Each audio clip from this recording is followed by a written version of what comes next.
Hey there. I'm glad you found this. You're watching Human Truths TV. Tonight, we're diving into a topic that exhausts so many people. Nighttime insomnia. What actually happens in your brain when you can't sleep? Why does your mind come alive exactly when the world goes quiet? What are the hidden consequences of those restless nights? Not just on your body, but on your emotions, your relationships, your very sense of self. And most importantly, how do we treat it? How do we finally overcome it and find our way back to rest? All these questions, and many more, we're going to explore together in tedious detail in this nightly program. So stay with me. Before we begin this journey together, I want you to pause for just a moment. Look around you. Where are you right now? Are you in bed, staring at your phone in the dark? Are you on your couch, exhausted but your mind won't shut up? Are you sitting at your desk, waiting for the tiredness to finally take over? Wherever you are, I need you to know something. You are not alone in this.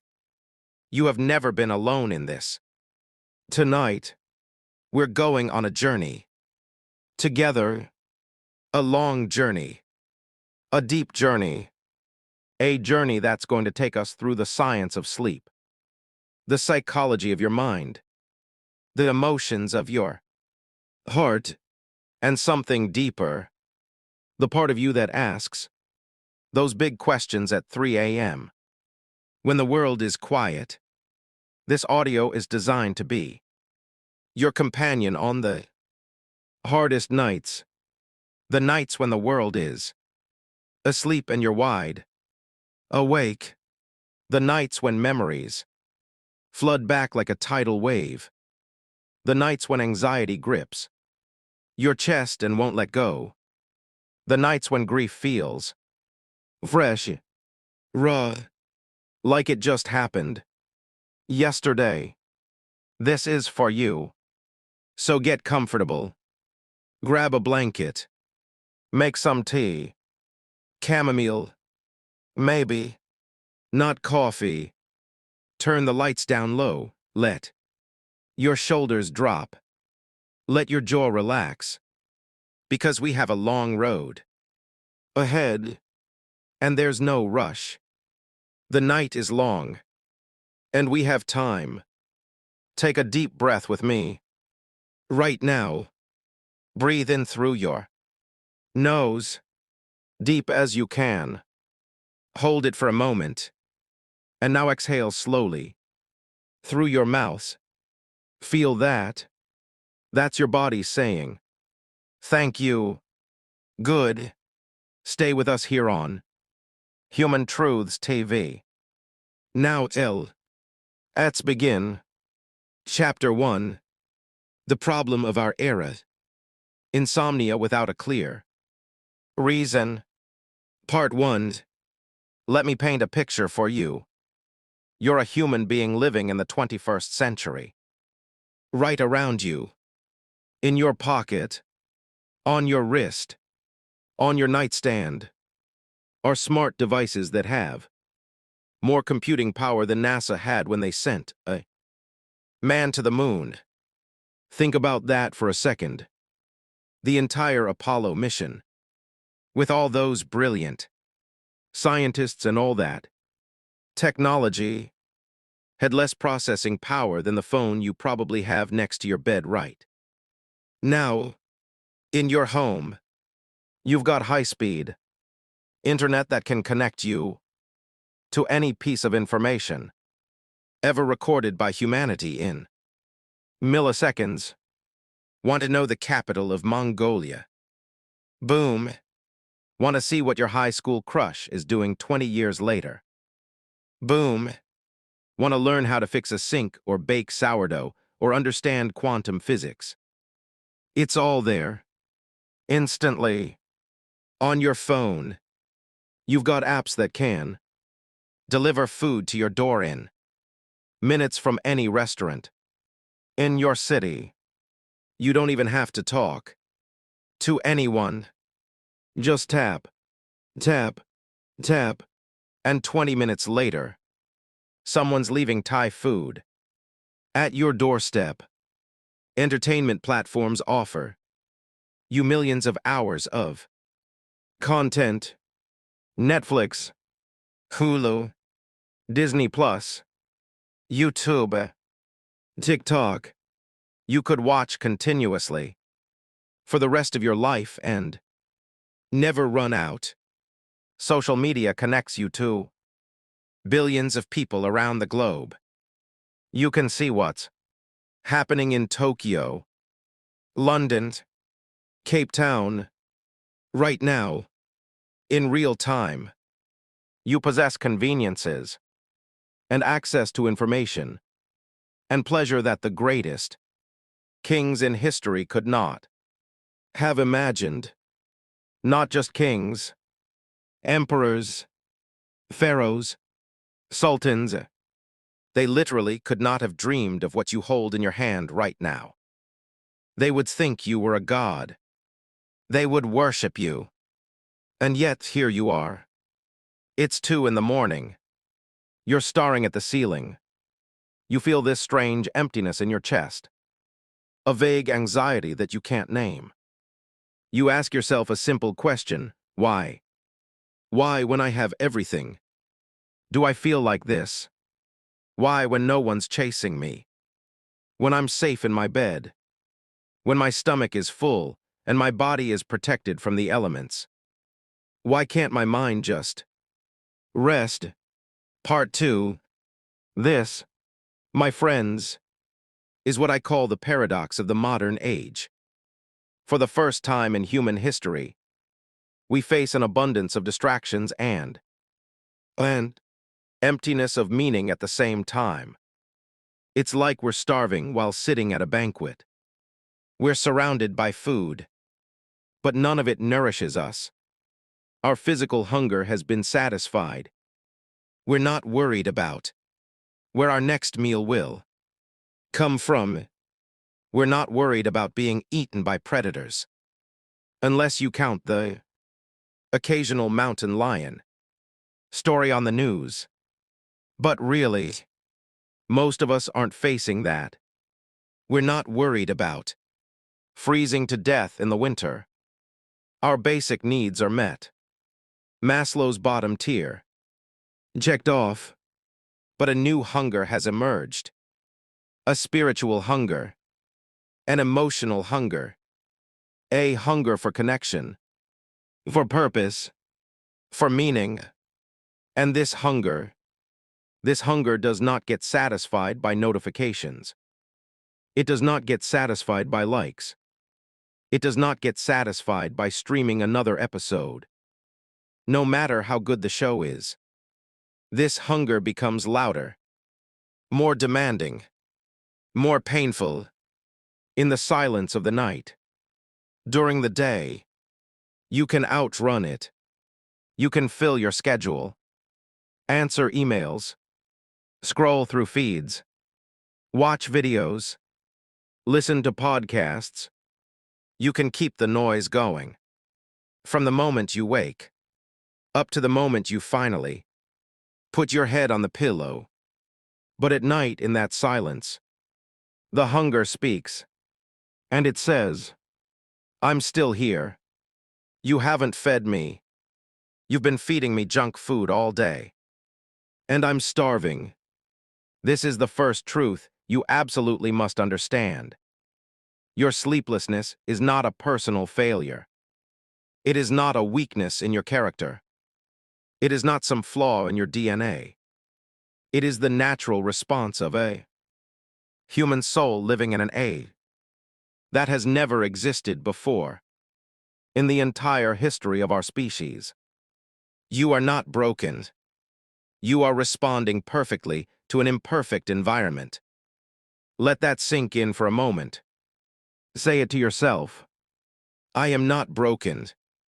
I am responding perfectly to an imperfect environment. Your body isn't failing you. Your mind isn't betraying you. They're doing exactly what they're supposed to do. They're reacting to the world you've placed them in. The problem isn't you. The problem is the world.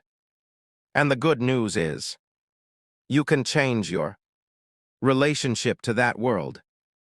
Chapter 3. What is your phone actually doing to your night? Part 1. Let's be honest with ourselves. I mean really honest. No judgment. Just truth. We all know this scenario. We all lived it last night. Probably. I know I have. Many, many times. It's 11 o'clock at night. You intend to sleep. You really do. You're tired. Your eyes are heavy. You know you should put the phone down. But you tell yourself, and this is the lie we all tell. Just 1 minute. I'll just scroll through Facebook for a minute. Or Instagram. Or TikTok. Just one video. Just one reel. Then I'll sleep. Clock ticking sound. Now it's 1:30 in the morning. Your eyes are burning. Your head hurts. There's that weird pressure behind your eyes. But your hand cannot let go of the phone. It's like it's glued there. You watch a short video here. Another there. Each video is 15 seconds. Your mind is panting after the next hit, the next thrill, the next surprise, the next laugh, the next outrage. In these 2.5 hours, what happened to you emotionally? Let's track it. You saw a funny video of a cat doing something ridiculous. You laughed. Immediately after, you saw sad news. A tragedy somewhere in the world. Your heart tightened. After that, you saw a friend on a luxurious vacation in Hawaii. You felt envy. Why not me? After that, you saw a political post that made your blood boil. You got angry. Really angry. After that, you saw an advertisement for something you can't afford. You felt inadequate. Like you're failing. After that, you saw a beautiful person with the perfect body. You compared yourself and felt less than. After that, another funny video. You laughed again. After that, news about a crime in your city. Fear. After that, someone's engagement announcement. Loneliness. This is an intense emotional roller coaster. In just 1 hour, you've run through more emotions than our ancestors experienced in a week, maybe a month. It's much more intense than your mind can handle. You are not relaxing. You are not calming down. You are increasing the load on your mind. You are exhausting it more. Part 2.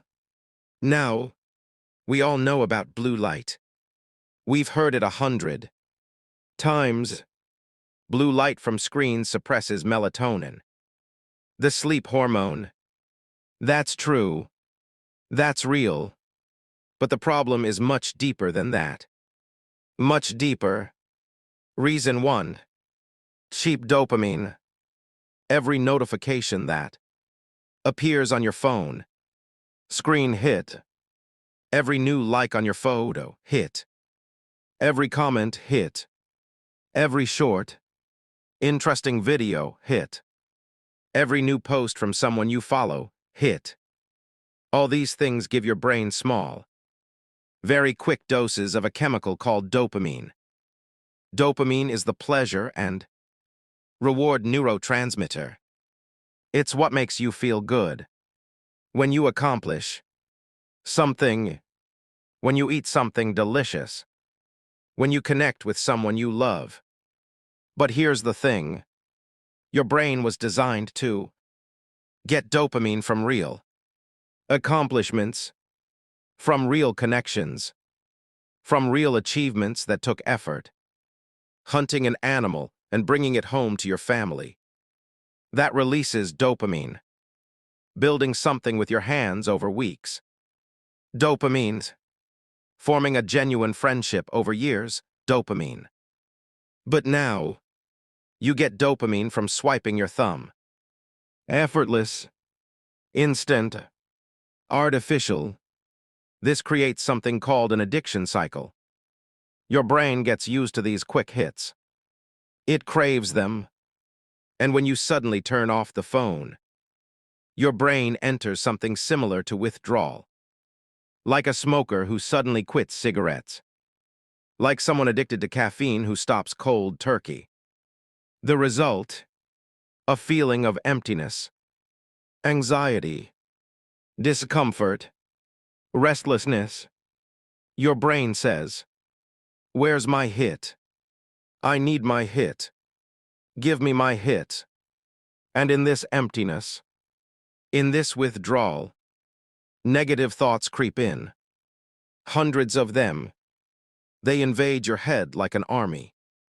Regrets, worries, fears, self-criticisms, all the things you've been suppressing with scrolling come rushing back. Part 3. Reason 2. Social comparison.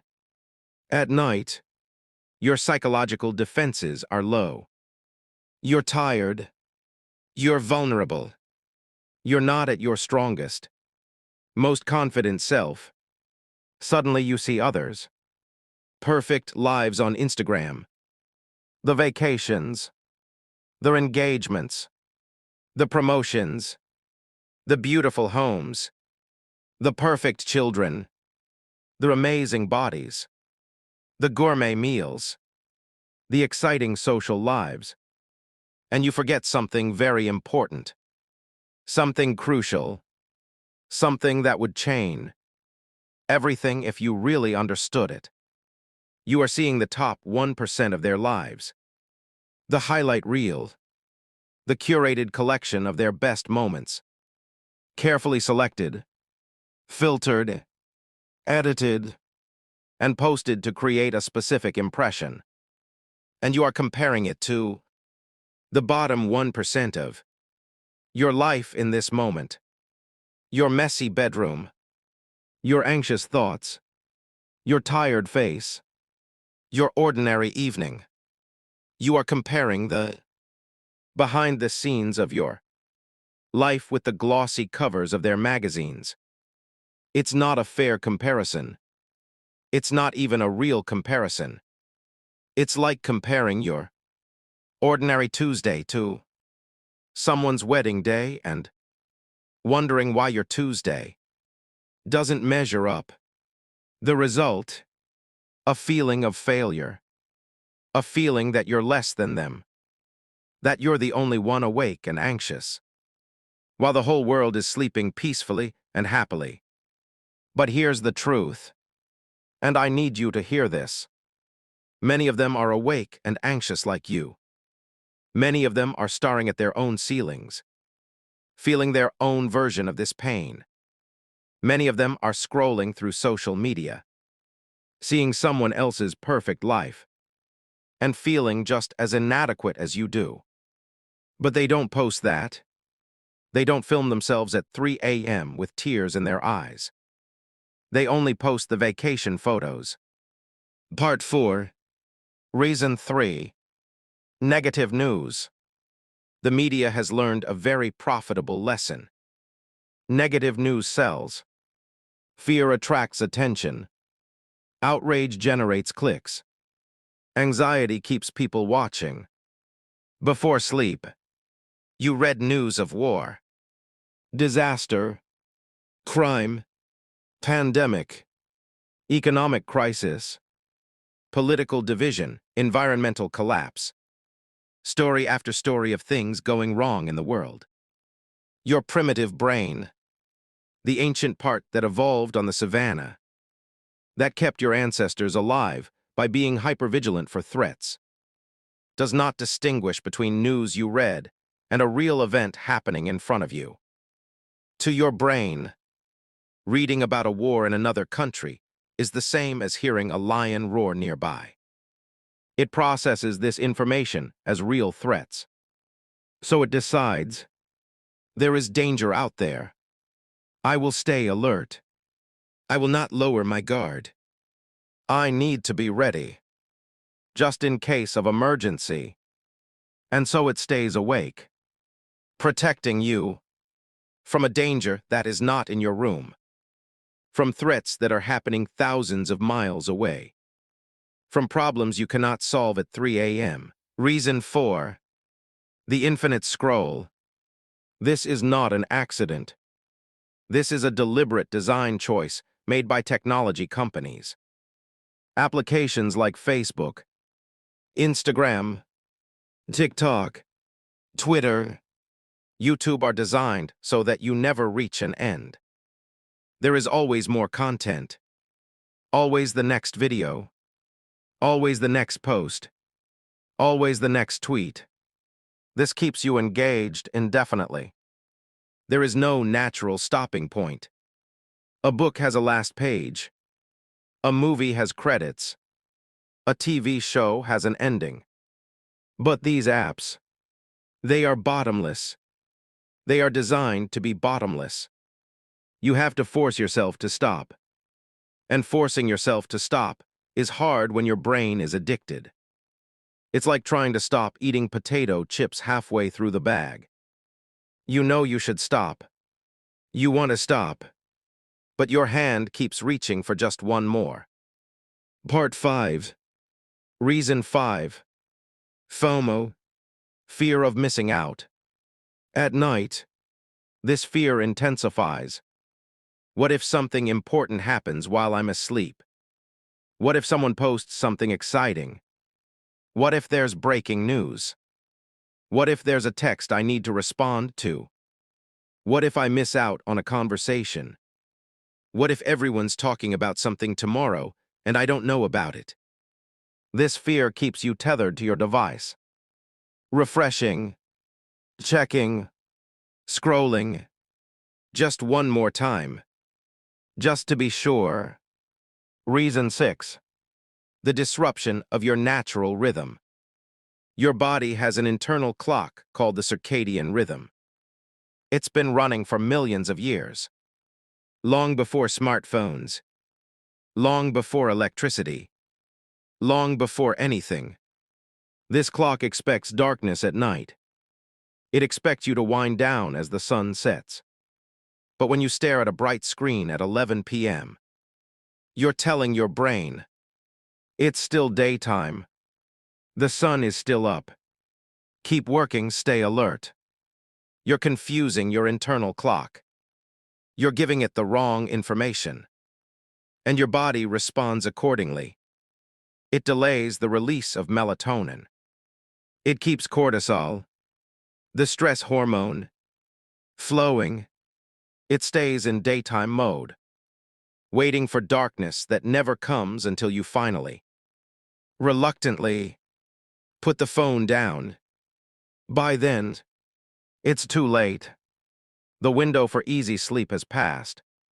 You've missed the train, and now you're lying awake, wondering why sleep won't come, while your phone sits on the nightstand, glowing innocently, as if it didn't just rob you of hours of rest.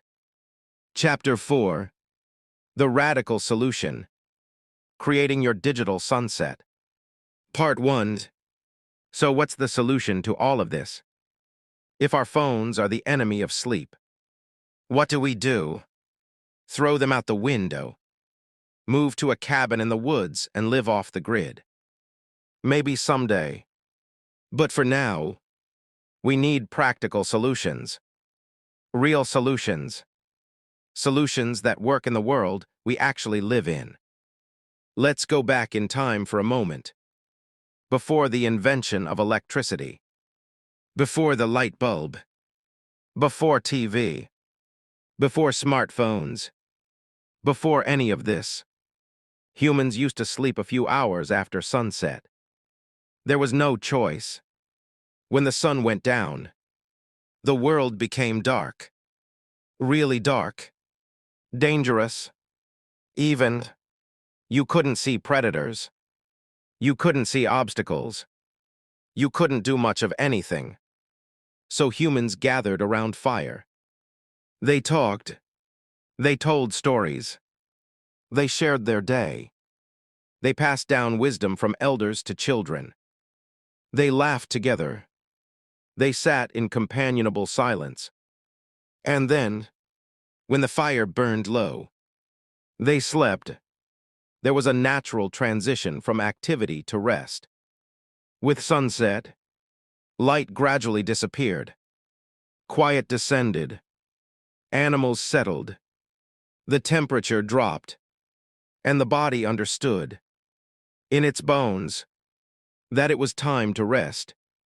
Today, we have lost this transition completely. We go from bright screen light, the equivalent of staring at the sun, to complete darkness. Immediately, we go from stimulating content, drama, action, conflict, emotion, to silence. Immediately, we go from connection to millions of people to being alone with ourselves. Immediately, this is hard on the body.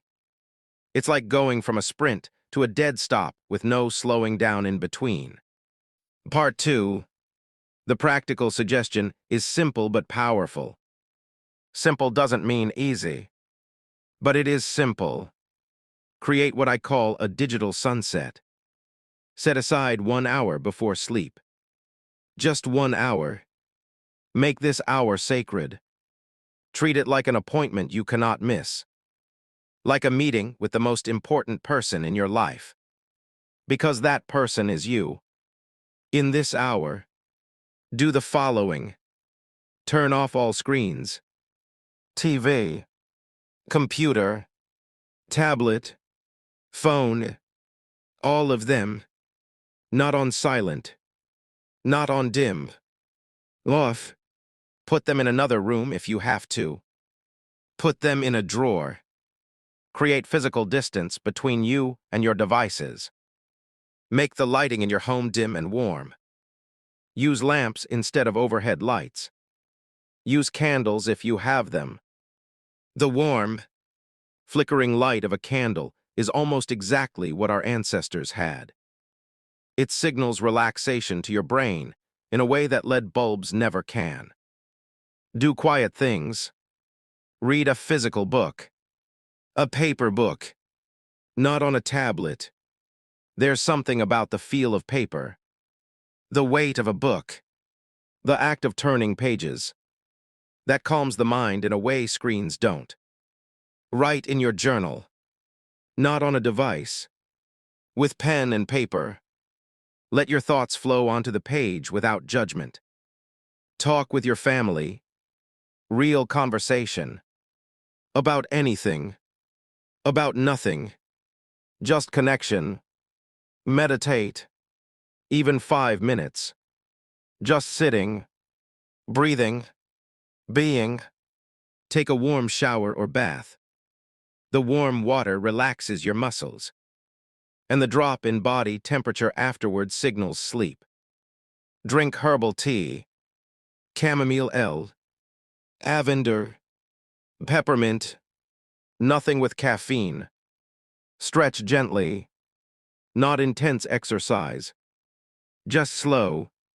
Mindful stretching. Reach for the ceiling.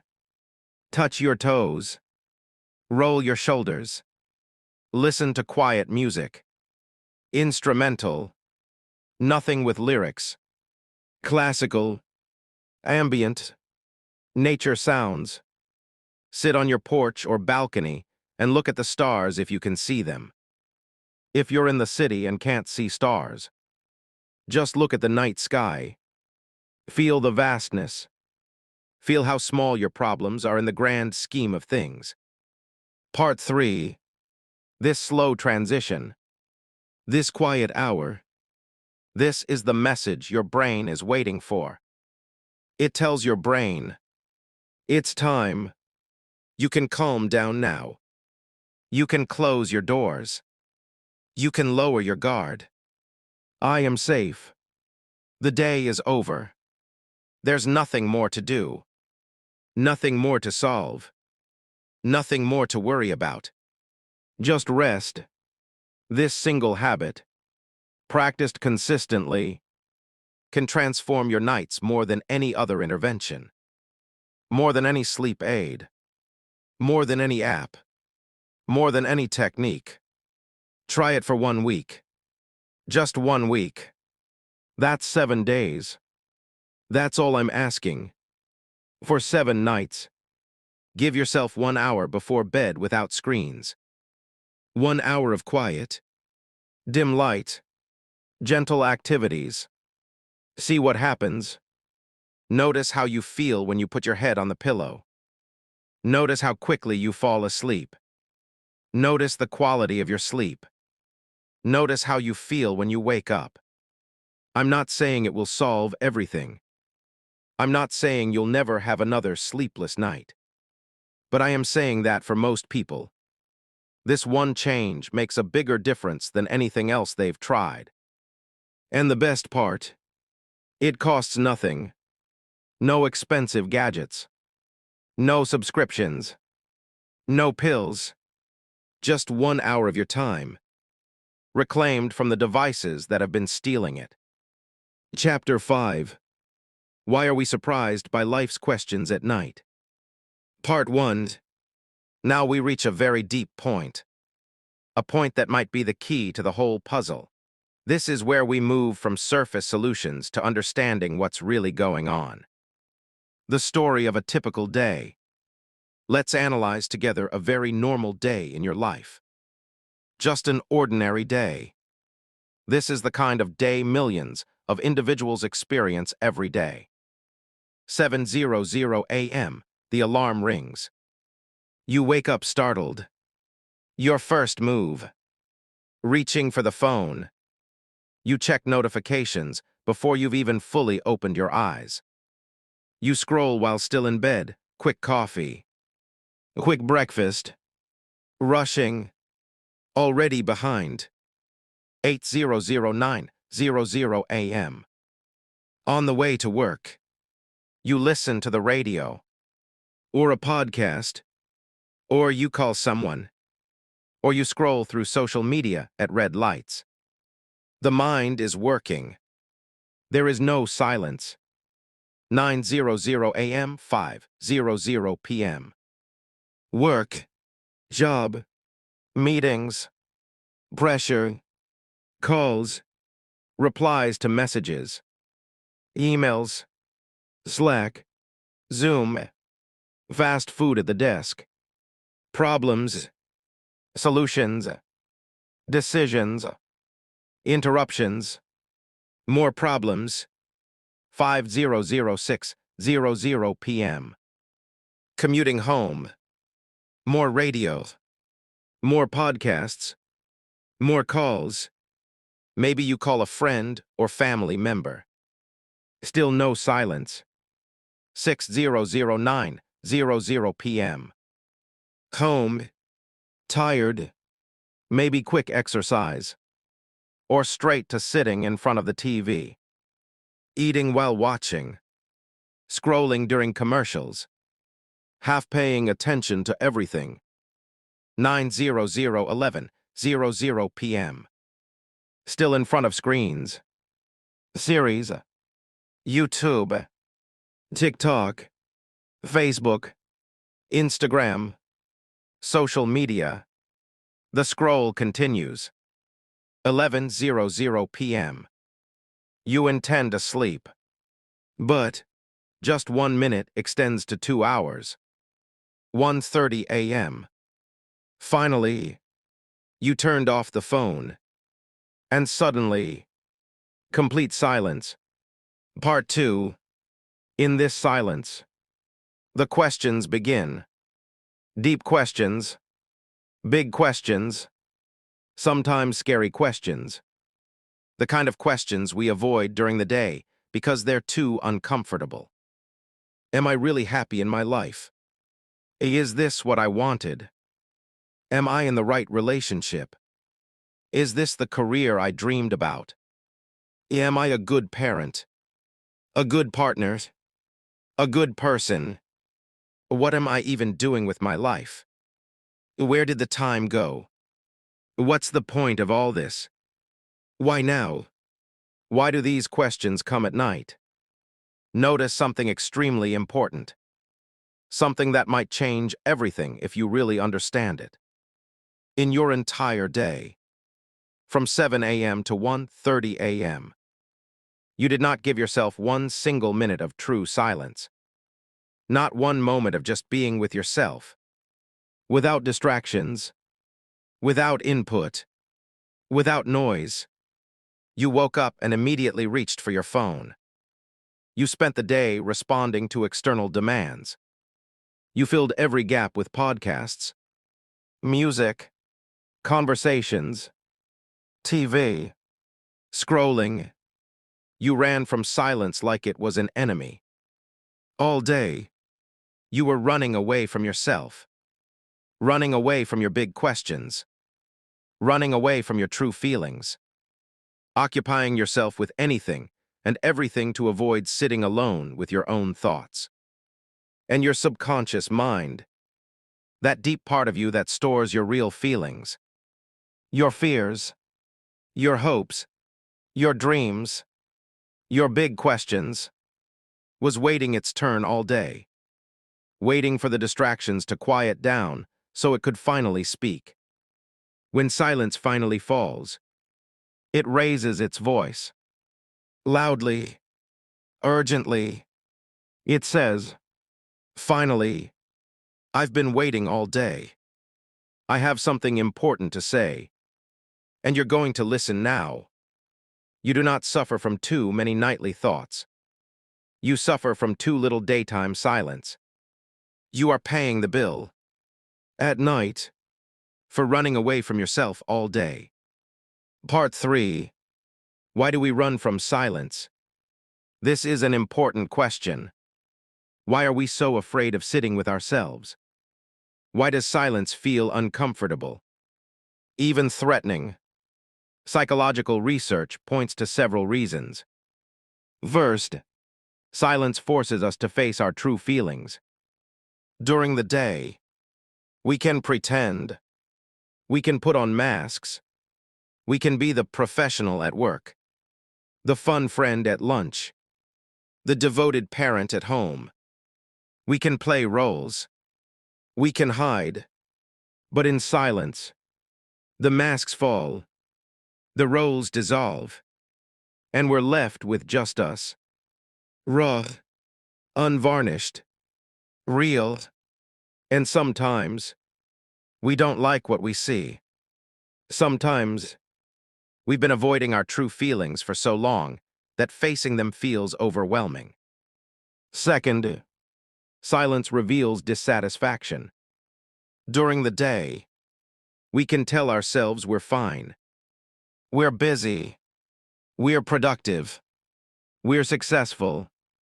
But in silence, a small voice might whisper, "Are you really satisfied?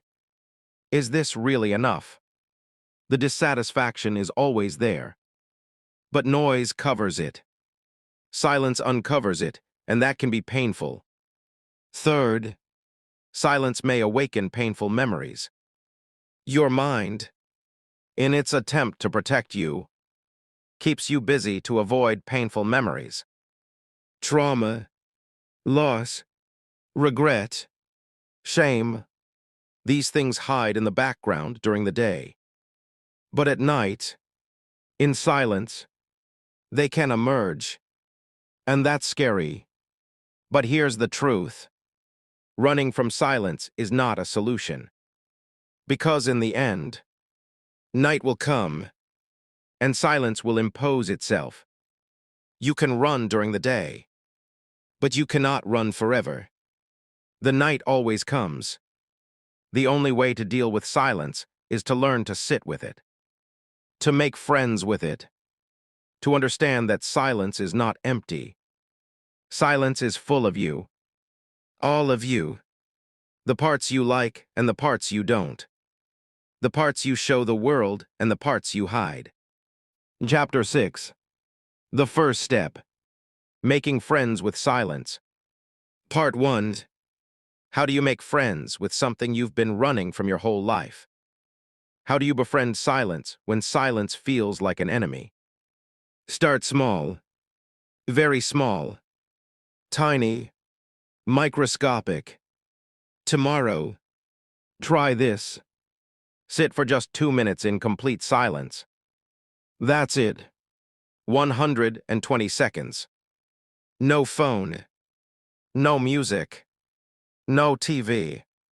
No podcast. No book. No conversation. Just you and your breath. 2 minutes only. Set a timer if you want.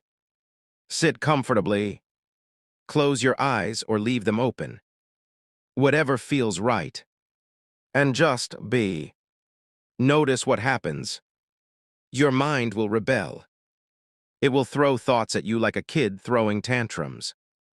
It will try to distract you. It will say things like, "This is boring. This is useless. You're wasting time. Check your phone. There might be something important. Remember that embarrassing thing you did in high school. What are you having for dinner tomorrow? Did you reply to that email?" Don't fight these thoughts. Don't try to push them away. That just makes them stronger. Just notice them. Observe them like clouds passing in the sky. And then gently, without judgment, return your attention to your breath. In, out. In, out. 2 minutes. That's all. Part 2. The next day. Try 3 minutes. Then 5. Then 10. Work your way up slowly. Don't rush. This isn't a competition. There's no prize for meditating the longest. Over time, something remarkable will happen. You will build a new relationship with silence. You will discover that silence is not an enemy. Silence is a friend. Silence is the space where you finally meet yourself. The real you, not the performance you give to the world. In silence, you might discover things about yourself you never knew. You might access creativity you didn't know you had. You might find answers to questions you've been carrying for years. You might simply find peace. A deep, quiet peace that doesn't depend on anything external. And when you have made friends with silence during the day, it will not terrorize you at night. Because night will no longer be the first time you've been alone with yourself. It will be a familiar friend. A comfortable space. A place you know how to be. The thoughts will still come. The questions will still arise. But instead of panicking, instead of reaching for your phone, instead of fighting, you'll know what to do. You'll sit with them. You'll listen. You'll breathe. And then, when they've had their say, you'll let them go and return to rest. This is the foundation. Everything else we'll discuss builds on this. Because no technique, no trick, no sleep aid can replace the fundamental skill of being comfortable in your own company. Chapter 7. Introduction to Night Thoughts. Now we arrive at the heart of the matter. The core of what keeps you awake. What are you actually thinking about when you lie there? Staring at the ceiling, watching the hours tick by. Most people describe it as racing thoughts. A jumble, a chaos, a mess of worries and memories and fears all mixed together. Like a room where someone has dumped out every drawer, every box, every container, and just left everything in a heap on the floor. But if we look closely, if we're willing to examine this chaos, we can actually classify these thoughts into categories. And here's something important. When you can name something, its power over you diminishes. The unknown is scary. The named, the understood, the categorized, that we can deal with. There are three main categories of night thoughts. Thoughts from the past, regret, rumination, replaying old memories, if only thinking. Thoughts from the future, anxiety, worry, catastrophic imagining, planning and replanning. Thoughts from the present, existential questions, meaning, purpose, who am I really? Most people experience all three, often mixed together in confusing ways. You might start with a worry about tomorrow, future, which triggers a memory of a past failure, past, which leads to questioning your entire life purpose, present. And suddenly you're in a spiral that feels impossible to escape. Let's explore each one in depth, because understanding these categories is like having a map of the territory. And with a map, you can find your way out. Chapter 8. The Thought from the Past. Regret and Recalling Memories. Part 1. What is it? You're living in the past again. Your mind has traveled back in time. And you're stuck there.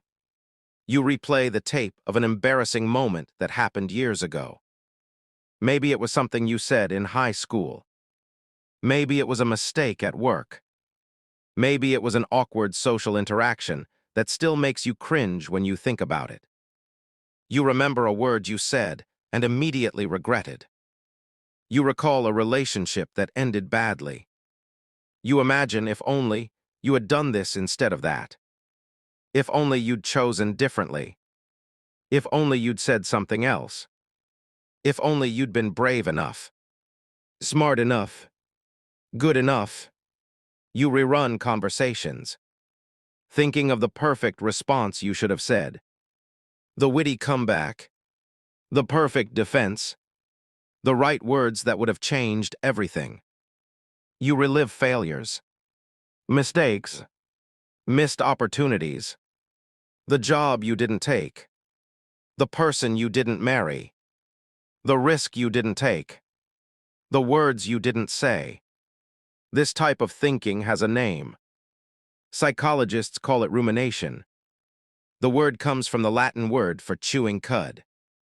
Just as a cow chews its food, brings it up, and chews it again, you chew on the same thoughts over and over, never digesting them, never moving on. The science behind it. Why does your brain do this? Why torture yourself with the past? The brain is trying to solve the problem of the past. It's like a computer program that keeps running the same calculation, hoping for a different result. Your brain wants to go back in time and fix things. It wants to find a solution that will make the pain go away. But here's the problem, and this is crucial. The past cannot be solved. It is over, finished, done. You cannot change it. You cannot fix it. You cannot go back and do it differently. This thinking happens because your emotional brain feels there is a threat from the past. A threat to your self-image. A threat to your dignity. A threat to your sense of being a good person. And it tries to deal with this threat by thinking about it, analyzing it, hopping to find a resolution that will make the threat go away. Part 2. Why it hurts so much. Regret is painful because it combines two things: the memory of something that actually happened, and the imagination of something that could have been different. You're comparing reality with an imaginary alternative. And the imaginary alternative is always better. Always. In your imagination, You said the perfect thing. You made the right choice. Everything worked out beautifully. In reality, you said something stupid. You made a mistake. Things went wrong. This comparison creates a gap. And that gap, that space between what happened and what could have been, is where the pain lives. The wider the gap, the greater the pain. And the more you ruminate, the wider the gap becomes. How to deal with thoughts from the past. Now, let's get practical. What do you actually do when you're lying in bed? Stuck in the past? Replaying old mistakes? Solution 1. The letter to the past. Technique. Imagine you can send a letter to yourself in the past. Not to change what happened. You can't, but to comfort that version of you. To offer compassion to the person you used to be. Write this letter in your mind, or on paper if you prefer. Say to your past self, I know you went through a difficult situation. I know you made a mistake. I know you said something you regret. I know you're carrying shame and pain. But I want you to know something. You were doing the best you could with the knowledge and resources you had at that time. You didn't know then what you know now. You couldn't have. That's how life works. We learn by making mistakes. That's the only way. And it's okay. It's really, truly okay. I forgive you. I release you from judgment. And I thank you for teaching me this lesson. Because of what you went through, I am wiser now. I am more compassionate. I understand things I wouldn't understand otherwise. So thank you. And rest now. You've done enough. This letter is not about changing the past. It's about changing your relationship with the past. It's about offering compassion instead of judgment. And compassion heals in a way that judgment never can. Part 3. Solution 2. Grounding in the present. When you find yourself lost in the past, use your physical senses to bring yourself back to the present moment. This is called grounding, and it's one of the most effective tools for dealing with intrusive thoughts. Touch something physical. Feel the texture of your blanket. Is it soft, rough, warm, cool? Really pay attention to the sensation. Feel the pillow under your head, the sheets against your skin, the wall next to your bed if you can reach it. Listen to the sounds around you. What do you hear? Maybe a car passing outside. Maybe the hum of a refrigerator. Maybe the wind. Maybe complete silence. Just listen. Look at the shapes in the darkness. Notice the play of light and shadow. Notice what you can see without turning on a light. As you do this, repeat to yourself, I am here now. The year is 2026. What happened is over. It is finished. It exists only in my memory. I am in a safe place. In this room. In this bed. In this moment. Right now. Nothing is wrong. Right now. I am safe. Solution 3. Constructive regret. Not all regret is useless. Some regret has a purpose. The key is to extract the lesson and then let the rest go. Ask yourself, what is the one thing I can learn from this situation so I don't repeat it in the future? Just one thing. Not 10 lessons. Not a complete analysis. Not a deep psychological excavation. Just one small insight. Maybe the lesson is, I should think before I speak in difficult conversations. Or maybe it's, I need to trust my gut more. Maybe it's, this person wasn't right for me. And that's okay. Take that one lesson, acknowledge it, thank the experience for teaching it to you, and then say, I have learned what there is to learn. The rest is not my responsibility now. I release it. Part 4. Solution 4. The different person. Perspective. Here's a truth that can set you free if you really absorb it. You are not the same person who made that mistake. Think about it. The person who said that word, who made that choice, who missed that opportunity, who hurt someone, who failed at something, that person is not you anymore. You have grown. You have changed. You have learned. You have experienced more life. That person was a previous version of you, with less experience, less wisdom, less understanding. They were doing their best with what they had at the time. Would you judge a child for making a child's mistake? Of course not. You'd say, they're just a child. They're learning. So why judge your past self? They were a child compared to who you are now. The person you were 5 years ago, 10 years ago, 20 years ago. They were younger, less experienced, less wise. They made mistakes because that's how humans learn. You wouldn't expect a toddler to walk perfectly on their first try. You wouldn't expect a teenager to make perfect decisions. So why expect perfection from your past self? Say this to yourself: I am not the same person who made that mistake. That person was doing their best with what they knew at the time. I have learned and grown since then.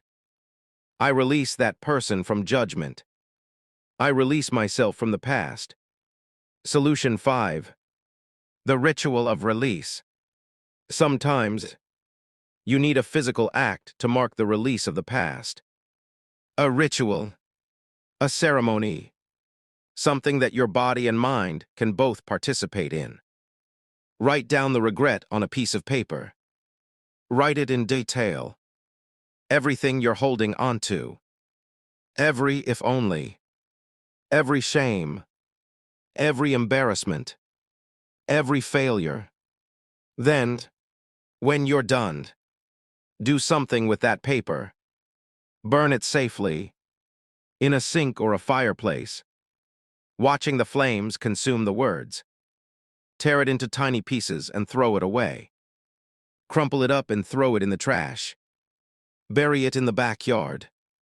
Flush it down the toilet if your plumbing can handle it.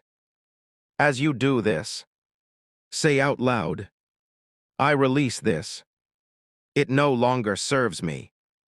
I am done carrying this weight. I am free. This might feel silly. It might feel dramatic. But rituals work. They work because they engage your whole being. Not just your thoughts, but your body, your senses, your actions. They mark a transition in a way that thinking alone cannot. Chapter 9. The Thought from the Future. Anxiety and Excessive Planning. Part 1. What is it? You're living in the future now. Your mind has left the present entirely and is racing ahead, inventing scenarios that haven't happened yet and probably never will. What if my financial situation worsens? What if I lose my job? What if I fail the interview tomorrow? What if I get a serious illness? What if someone I love gets hurt? What if my child is in danger? What if my partner leaves me? What if I make a fool of myself at that meeting? What if everyone judges me? What if? What if? What if? This type of thinking is called worry. It is the brain's desperate attempt to control the unknown future. Your brain hates uncertainty. Uncertainty feels like danger. In the ancestral environment, uncertainty meant a predator might be hiding in the bushes. It meant you needed to be alert. vigilant, ready, so your brain tries to anticipate every possibility. It tries to prepare for every outcome. It runs scenario after scenario, hopping to find one where you're safe, where everything works out. But here's the problem. Most of these possibilities will never happen. Your brain is preparing for battles that will never be fought, disasters that will never occur, problems that will never arise. And even if some of them do happen, your worry now will not change them. Worry does not prevent bad things. It only makes you suffer twice. Once in anticipation, and again if the thing actually happens. Worry is like paying interest on a debt you may never owe. Part 2. The science behind it. The amygdala, your brain's alarm system, sets off an alarm as if there's a fire. But in reality, there is no fire. Maybe just a little smoke. Maybe nothing at all, but your body responds to the alarm as if it were real. It secretes adrenaline. Your heart rate increases, your muscles tense. Your breathing becomes shallow. Your body prepares for fight or flight, even though there's nothing to fight and nowhere to flee. This is what psychologists call the false alarm theory of anxiety. Your brain detects threats that aren't really there, or vastly overestimates the threats that are there. But your body responds as if the threat is real and immediate. And here's the cruel irony. Once your body is in fight or flight mode, it's very hard to sleep. Because sleep requires safety. Sleep requires relaxation. Sleep requires your nervous system to be in rest and digest mode, not fight or flight. So your worry keeps you awake. And being awake gives you more time to worry. It's a vicious cycle, a trap, a feedback loop that can be incredibly hard to break. The two types of worry. To deal with worry effectively, you need to distinguish between two very different types. One, practical worry. This is about things you can actually do something about. Worrying about a presentation tomorrow. You can prepare. Worrying about a difficult conversation. You can plan what to say. Worrying about your finances.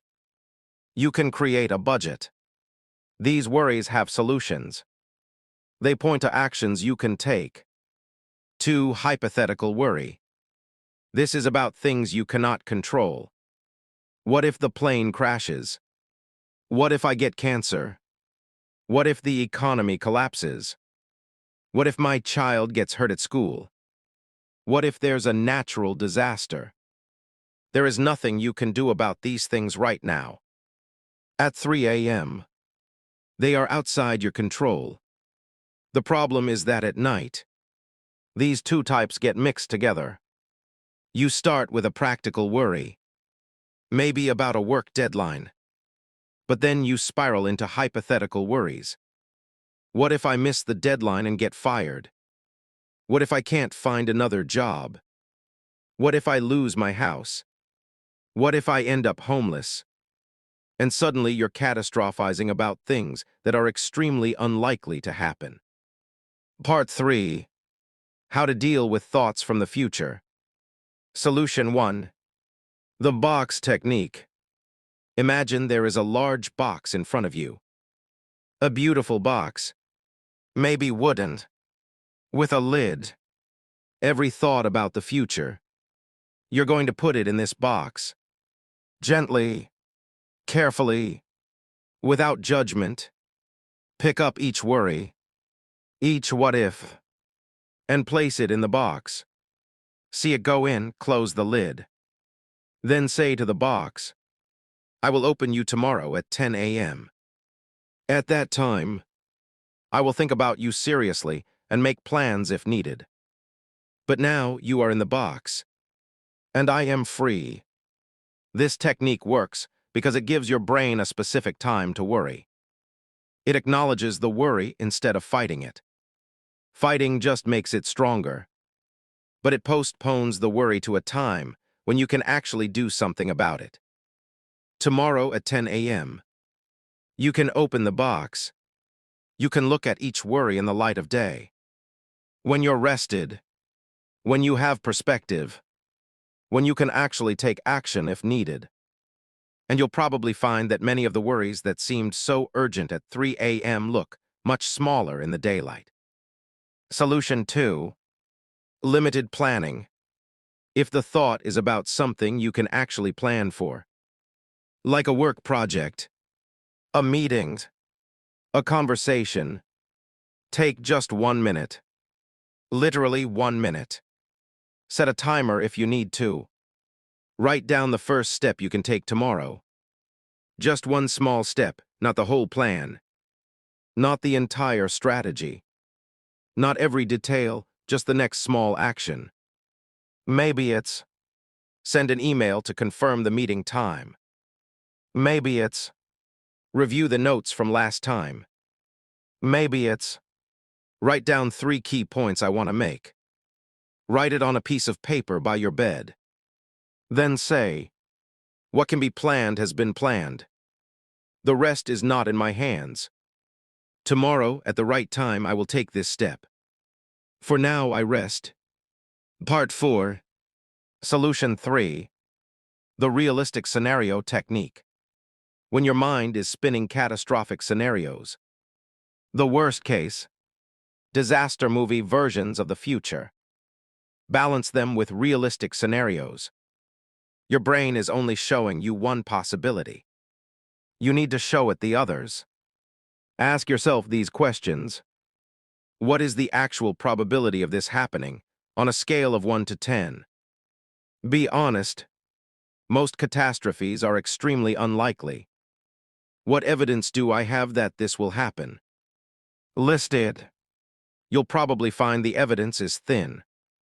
What evidence do I have that it won't happen? List that too.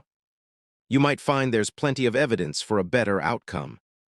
What is the most likely outcome, not the worst possible outcome? The most likely outcome is usually somewhere in the middle. Not perfect. Not catastrophic. Just normal. If the worst does happen, can I handle it? Have I handled difficult things before? The answer is almost always yes. You have survived every difficult thing that's ever happened to you. You're still here. You're stronger than you think. This technique brings your thinking back from catastrophe to reality. It reminds your brain that the future is not as scary as it imagines. Solution 4. The future self letter. Imagine your future self, 1 year from now, writing a letter to you tonight. This future self has lived through everything you're worried about. They know how it all turned out. What would that future self say? Probably something like this. I remember that night. I remember exactly how you felt. I remember lying awake. Heart pounding. Mind racing. Convinced that everything was about to fall apart. I remember all the scenarios running through your head. Each one worse than the last. And I want you to know, most of them never happened. Not a single one. The things you were so afraid of. They didn't come to pass. And the ones that did, you handled them. You were stronger than you knew. You found resources you didn't know you had. People showed up to help. Things worked out. Not perfectly, not exactly as you planned, but well enough. You're okay, you're more than okay. Everything worked out. Not perfectly, but well enough. You are okay. And you will be okay tonight too. Even if you don't sleep. Even if you're tired tomorrow. Even if things don't go as planned. You will be okay. Read this imaginary letter in your mind. Let it comfort you. Let it remind you that this moment, this anxious, sleepless moment, is just one moment in a long life. And it will pass like all moments do. Chapter 10. The thought from the present, existential emptiness and the big questions. Part 1. What is it? This is the deepest category, the most profound, the most unsettling. These are not thoughts about the past or future. These are thoughts about right now, about the very nature of your existence. Who am I really? Am I happy? What is the meaning of all this? Is this all there is? Am I living the right life? What is my purpose? Why am I here? What's the point? These are not questions about details. They're not about what you said or what might happen. They're questions about essence, about the fundamental nature of your existence. They are the questions that have haunted humanity since we first became conscious of our own mortality, our own brief time in this vast universe. Why they appear at night? These questions appear when you are connected to your true self, not to the social roles you play, not to the masks you wear, but to the raw, unmasked, unvarnished you. During the day, you are an employee, a parent, a spouse, a friend, a citizen, a consumer. You wear masks. You play roles. You fulfill expectations. You're too busy being all these things to ask who you really are beneath them. But at night, the masks fall. The roles dissolve. The expectations fade. The busyness stops. And you are left with just you. And that you has questions. Big questions. Why they are painful. These questions are painful because they often don't come with clear answers. You ask and you don't receive. You search and you don't find. You knock and the door doesn't open. This creates a feeling of unease, of being lost at sea with no shore in sight, of floating in infinite space with nothing to hold on to. The pain comes from the gap between your desire for certainty and the reality of uncertainty. You want to know. You want to understand. You want a clear purpose, a clear meaning, a clear answer. But the answers are not available. At least not in the way you want them. Part 2. The philosophical perspective. Throughout human history, philosophers, poets, mystics, and thinkers have grappled with these questions, and many of them have come to a similar conclusion. One that might surprise you. The conclusion is this: the questions themselves are more important than the answers. The fact that you ask, "Who am I?" means you are awake. You are conscious. You are not just sleepwalking through life, accepting whatever's handed to you. You're paying attention. You're questioning. You're seeking. The fact that you wonder about meaning means you are looking for something deeper than surface existence. You sense that there's more to life than work, consumption, entertainment, and sleep. You're right. There is. These questions are not a problem to be solved. They are a sign of life. They are the pulse of your soul. They are what distinguish you from a machine, from an animal that simply reacts to stimuli, from someone who's given up on wondering. A person who never asks these questions might be more comfortable. But they're also less alive, less human in a way. The questions are what make us human. How to deal with existential thoughts. Solution 1. Reframe the question. Instead of asking the big, unanswerable questions, the ones that have no clear answer, turn them into smaller, answerable ones. Questions you can actually do something with. Instead of "Who am I?" ask, "How do I feel right now? What do I need in this moment?" Instead of "Am I happy?" ask, "What gave me a moment of peace today? What brought me a little joy? What felt even slightly good?" Instead of "What is the meaning of life?" ask, "What made today feel meaningful, even for a moment? When did I feel connected? When did I feel useful? When did I feel alive?" Instead of what is my purpose, ask what small thing can I do tomorrow that might help someone? What small action might bring a little more goodness into the world? The big questions are too heavy for the night. They require the light of day, the energy of action, the context of a whole life. At night, when you're tired and vulnerable, stick to the small questions. They're more manageable. They point to things you can actually do. Part 3. Solution 2. Accept uncertainty. This is one of the hardest things for the human mind to do. We hate uncertainty. We want answers. We want to know. But sometimes the most mature, most wise response is simply, I don't know, and that's okay. Repeat this phrase to yourself like a mantra. Say it softly, gently, with compassion. It's okay not to know. I don't need to understand everything now. Life is not a puzzle to be solved, but an experience to be lived. The answers will come when they're ready, or they may never come, and either way, I will be okay. This acceptance of uncertainty is not resignation.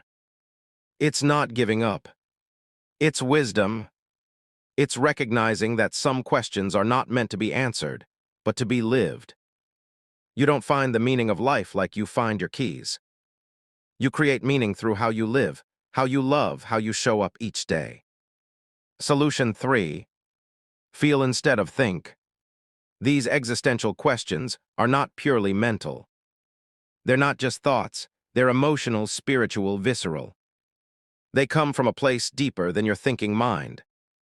So instead of trying to think your way through them, try to feel them. Put your hand on your heart. Close your eyes. Take a few deep breaths. And ask, what is my heart trying to tell me? Don't look for words. Don't look for answers you can write down. Look for sensations. Warmth, tightness, sadness, longing, peace, expansion, contraction. The answer may come as a feeling, not as words. And that feeling may be exactly what you need. Maybe your heart is telling you it's tired. Maybe it's telling you it wants more connection. Maybe it's telling you it's scared. Maybe it's telling you it's ready for something new. Listen to the feeling. Honor it, let it be there without judgment. You don't have to fix it. You don't have to solve it. You just have to feel it. Part 4. Solution 4. Connect to something larger. Existential emptiness often comes from feeling disconnected. Disconnected from others. Disconnected from nature. Disconnected from the universe. Disconnected from God or whatever you believe in. Disconnected from something larger than your small, individual self. Try connecting. If you can, go outside and look at the stars. Even if you're in the city and can only see a few, look up. Think about how vast the cosmos is. How many stars, how many galaxies, how much space. Think about how small you are in the face of all that. This can be frightening at first. It can make you feel insignificant. But if you stay with it, it can also be comforting. Your problems are small in the face of infinity. Your worries are tiny specks in the vastness of space. This doesn't mean they don't matter. They matter to you, but it does put them in perspective. Or think about all the humans who have lived before you. Billions of them, stretching back to the beginning of our species. They all asked these same questions. They all felt this same confusion. They all wondered about meaning and purpose. You are part of a long, unbroken line of seekers, stretching back to the dawn of consciousness. Or if you're spiritual or religious, pray. Talk to God or to the universe or to whatever you believe in. Express your confusion. Ask for guidance. Ask for peace. Ask for comfort. You may not get an answer in words, but the act of asking, of reaching out, of connecting to something larger than yourself can be enough. Say, I don't understand. I don't know. But I'm here. I'm trying. Help me find my way. Solution 5. Find meaning in small things. Sometimes the big meaning eludes us, but small meanings are everywhere. Look for them. The warmth of your blanket. The comfort of your pillow. The fact that you have a safe place to sleep. The cup of tea you had earlier. The kind words someone said to you today. The sunset you saw on your way home. The laughter of a child. The purr of a cat. The taste of good food. The feeling of clean sheets. These are not trivial. These are the building blocks of a meaningful life. Meaning is not some grand thing you find at the end of a long search. Meaning is built moment by moment, through paying attention to what's good, what's beautiful, what's true. Tonight, find one small thing to appreciate. Just one. Let that be enough. Chapter 11. The immediate solution. What to do in this very moment. Part 1. If you're listening to this, and you're awake right now. I mean right now in this moment. Stop and apply these steps. Not after you finish listening. Not in a few minutes. Now, right now. This is an emergency intervention for when you're in the middle of a sleepless night. When your mind is racing, when your body is tense. When sleep feels impossible. Step 1. Emergency physical intervention. You are currently in a fight or flight state. Your body is full of cortisol and adrenaline. These are stress hormones. They're keeping you alert, vigilant, ready for action. You must lower these hormones first. Thinking will not do it. Reasoning will not do it. Telling yourself to calm down will not do it. Only physical intervention will. The 4-4-8 breathing. Exercise. 1. Place your hand on your belly. Feel it rise and fall with your breath. 2. Take a deep breath in through your nose for 4 seconds. Feel your belly expand. Feel the air filling your lungs from the bottom up. 3. Hold the breath for 4 seconds. Not too tight. Just hold. Comfortably. 4. Exhale slowly through your mouth for 8 seconds. Make the exhale longer than the inhale. This is the key. The long exhale activates the parasympathetic nervous system, the rest and digest system, the calm and relax system. 5. Repeat this 5 times. Only 5, don't do more. Just 5. Why does this work? Because you cannot be panicked and breathe slowly at the same time. It's physiologically impossible. The body and mind are connected. Change the body and the mind follows. After 5 breaths, you will notice a difference. Your heart rate will have slowed. Your muscles will have relaxed slightly. Your mind will be a little quieter. Not completely, but enough. Chapter 11. Part 2. Step 2. Immediate environmental intervention. Your environment is either helping you sleep or hurting you. Right now, it's probably hurting you. Let's change that. Check the temperature. If you feel hot, remove a blanket. If you feel cold, add a blanket. The ideal temperature for sleep is between 65 and 68 degrees Fahrenheit, 1820 Celsius.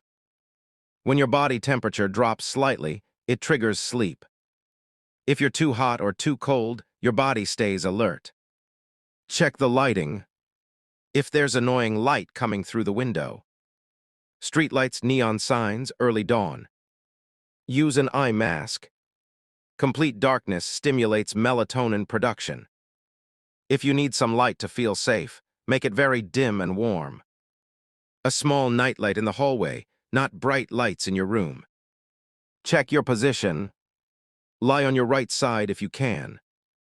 Research suggests this position helps calm the nervous system. It may also help with digestion and reduce snoring. If that's not comfortable, Find any position that feels good. But avoid lying flat on your back if you're anxious. That position can make you feel more vulnerable. Step 3. Quick mental intervention. The red button technique. Imagine there's a red button in your head, labeled temporary shutdown. See it clearly in your mind. What does it look like? Is it a big red button like in old movies? A small switch? A touch screen? Now press it. Consciously, deliberately, with intention. As you press it, say out loud or whisper, "Stop, that's enough. I will continue this tomorrow." This is not about suppressing thoughts. Suppression doesn't work. Trying to push thoughts away just makes them stronger. This is about giving yourself permission to stop. Your brain has been working all day. It deserves a break. You are the boss of your brain, not the other way around. Chapter 11, Part 3, Step 4, The One Thing Technique. Ask yourself, what is the one thing that's bothering me most right now? Just one thing. Not everything. Not the whole list. The biggest worry. The heaviest thought. The one that's weighing on you most. Identify it clearly. Name it. Say it to yourself. The one thing is my presentation tomorrow. The one thing is my conversation with my partner earlier. The one thing is the bill I can't pay right now. The one thing is missing someone I've lost. Now say to that one thing, I see you. I acknowledge you. You're real. You matter. And I am choosing to set you aside until morning. You are important, but you are not more important than my rest. You will still be there tomorrow. We'll deal with you then. For now, I need to sleep. This acknowledgement is crucial. You're not ignoring the problem. You're not pretending it doesn't exist. You're simply recognizing that 3 a.m. is not the time to solve it. You're giving yourself permission to rest, with the promise that you'll return to it when you're better equipped. Step 5. If all else fails. Sometimes, despite everything, sleep just won't come. You've done the breathing. You've adjusted the environment. You've acknowledged your worries. And still, you're wide awake. If that happens, here's the most important thing you can do. Stop trying to sleep. Get out of bed. Go to another room. Do something boring. Read something dull. Sit in the dark. Do not turn on bright lights. Do not look at your phone. Just exist. The pressure to sleep is what keeps you awake. When you release that pressure, when you say, okay, I guess I'm awake tonight, something strange often happens. Sleep sneaks up on you when you're not looking. It's like trying to catch a butterfly. Chase it and it flies away. Sit still and it might land on your shoulder. Chapter 12. Building Sleep Rituals. Engineering your night for peace. Part 1. The core problem is that you go to bed directly from a state of full wakefulness. This is like putting a car going 120 miles per hour into park immediately. The engine will burn out. The transmission will seize. You need a deceleration lane. You need to slow down gradually. The deceleration lane concept. Think of your evening as a highway leading to sleep. You need exits, off-ramp, slow-down zones. You need to gradually reduce your speed over the course of hours, not minutes. 3 hours before sleep. Last large meal. Your last substantial meal should be at least 3 hours before bed. Digestion is an active process. It raises body temperature. It increases blood flow to the stomach. It keeps your system working. A full stomach and a sleeping brain don't mix well. If you're hungry closer to bed, have something very light. A small piece of fruit. A handful of nuts. Herbal tea. Nothing heavy, nothing fatty, nothing spicy. Last caffeine. Caffeine should stop at least 8 hours before bed. 8 hours. Not 4. Not 6. 8. Here's why. Caffeine has a long half-life. That means it stays in your system for hours. After 6 hours, half of it is still there. After 8 hours, a quarter is still there. You may not feel it. You may think you're not sensitive to caffeine. But it's there, subtly interfering with your sleep, reducing deep sleep, making you more likely to wake during the night. That afternoon coffee at 3 p.m. It's still affecting you at 11 p.m. That soda with dinner. Still there. That chocolate dessert. Chocolate has caffeine too. For better sleep, cut caffeine off by noon. Or earlier if you're sensitive. Chapter 12. Part 2. 2 hours before sleep. Turn off large screens. TV. Computer. Tablet. These screens emit bright light that suppresses melatonin. Move to dim lighting. If you must use a screen, use night mode, reduce brightness, and keep it as far from your face as possible. Dim the lights. This is crucial. Bright light tells your brain it's still daytime. Dim light tells your brain that night is coming.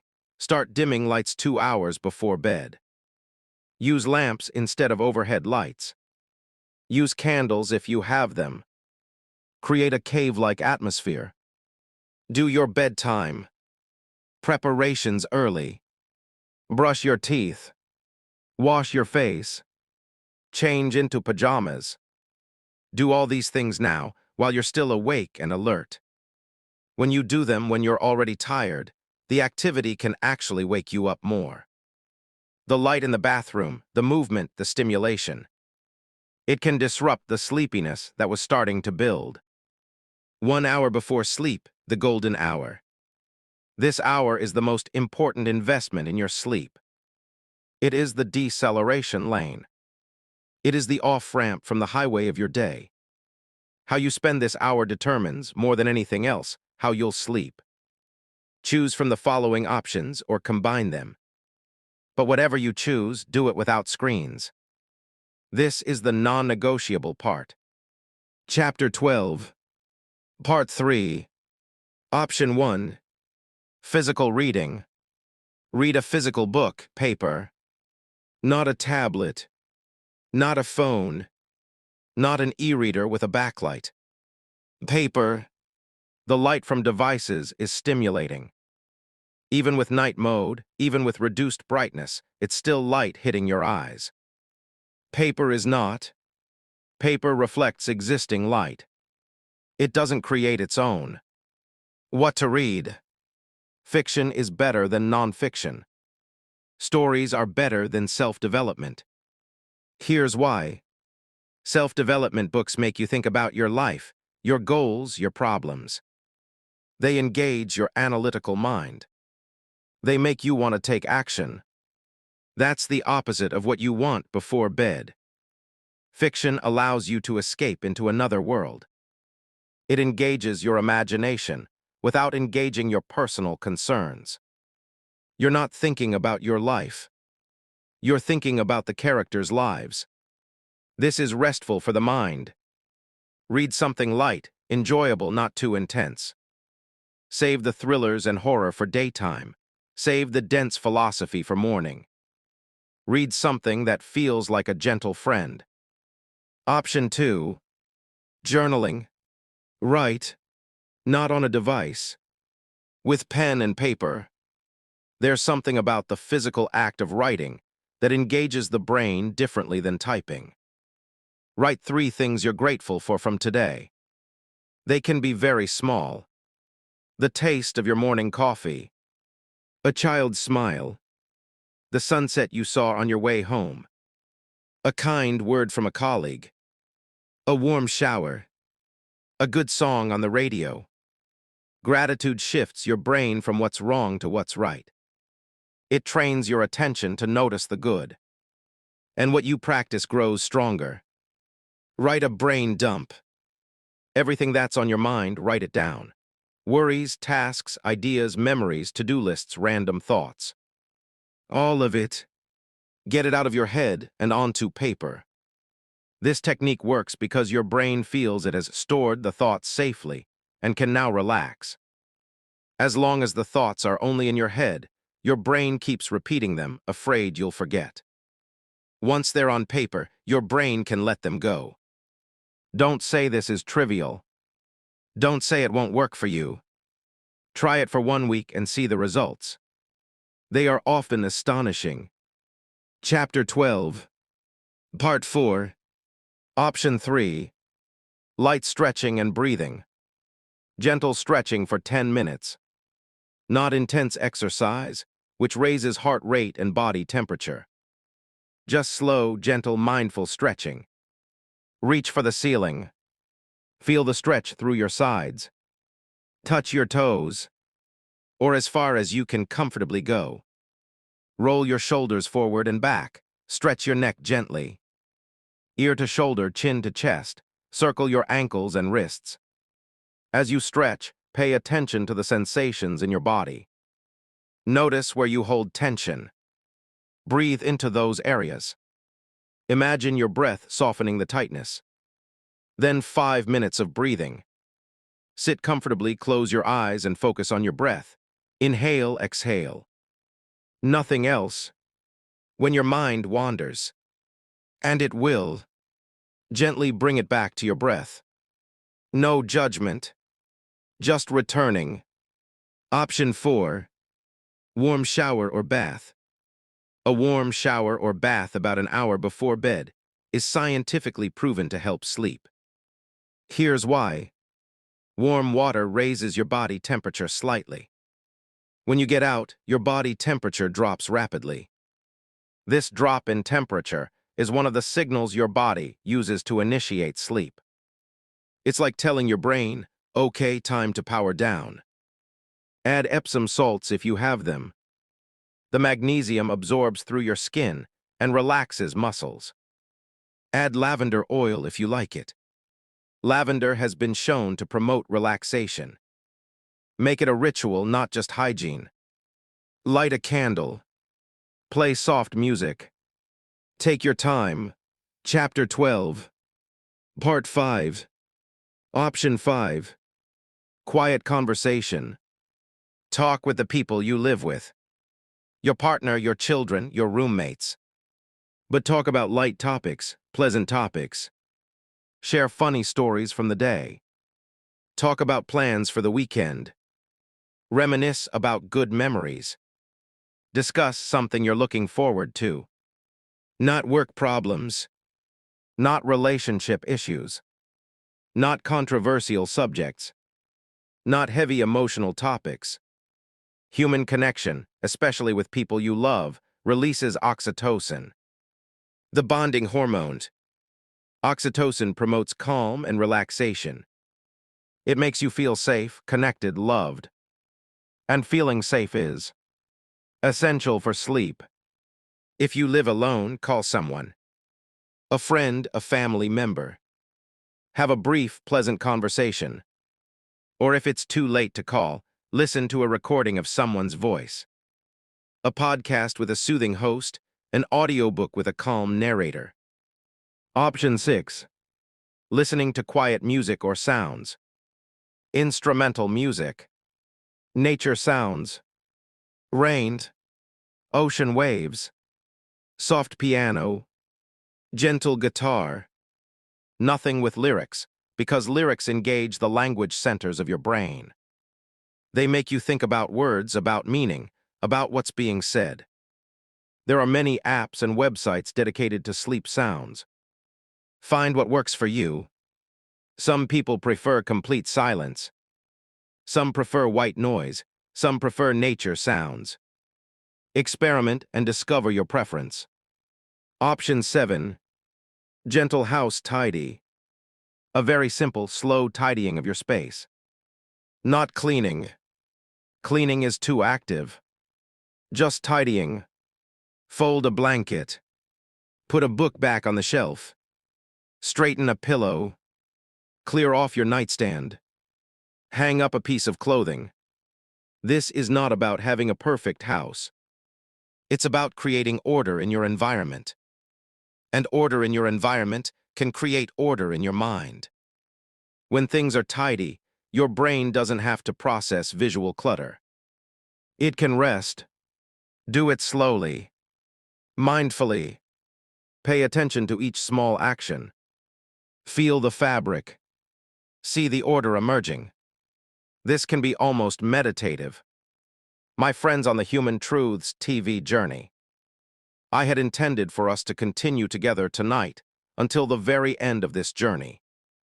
But due to unforeseen circumstances, we must stop here. Please excuse me. The journey with insomnia and human truths is very profound, and I don't want to give it less time and focus than it deserves. Therefore, we will continue our topic with all its intricate and important details in the second episode. Thank you for your understanding. Thank you for your patience. And until we meet again in the next part, I wish you a night as peaceful as your hearts. Good night.